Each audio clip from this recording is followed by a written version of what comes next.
"It says here you can get a prom date in 12 days or less," said Fern. "What's a prom?" "Some kind of dance, I think," said Sue Ellen. "And you have to wear a really uncomfortable dress," said Francine. "How do you know that?" asked Fern.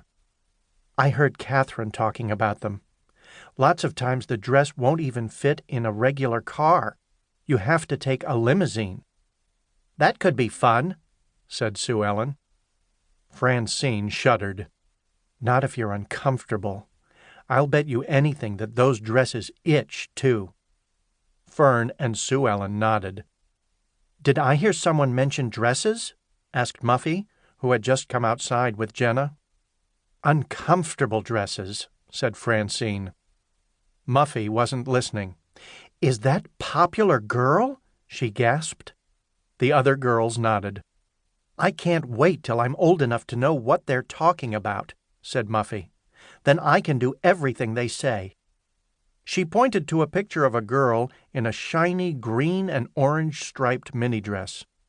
"I'll be just like that model," she sighed. "It'll be heaven." Buster and the Brain came up behind her. They looked at the picture, too. "That dress looks like one big lollipop," said Buster.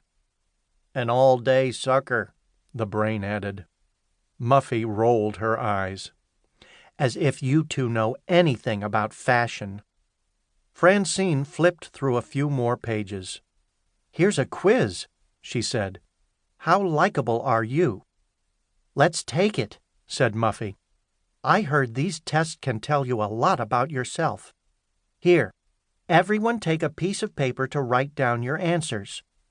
She tore sheets from her notebook and handed them around.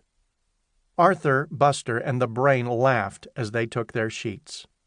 "We don't need some dopey test to tell us if people like us," said Arthur. "That's true," said Buster. "We can tell by the looks on their faces." "Well, looks can be deceiving," Muffy reminded them. "Never mind the boys," said Fern, who had found some pencils in her pack and was passing them out. "What does it say?" Francine read on. Question number 1. If you were a sandwich, would your friends be A. Potato chips, B. Diet soda, C. The plate, or D.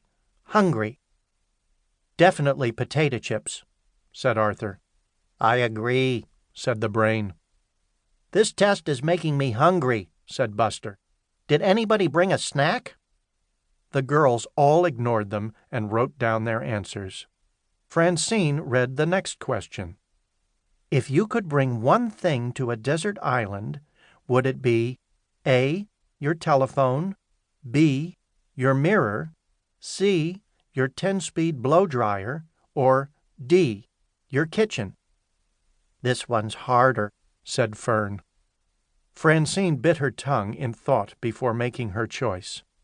But before she could continue, a huge gust of wind blew the magazine off the table.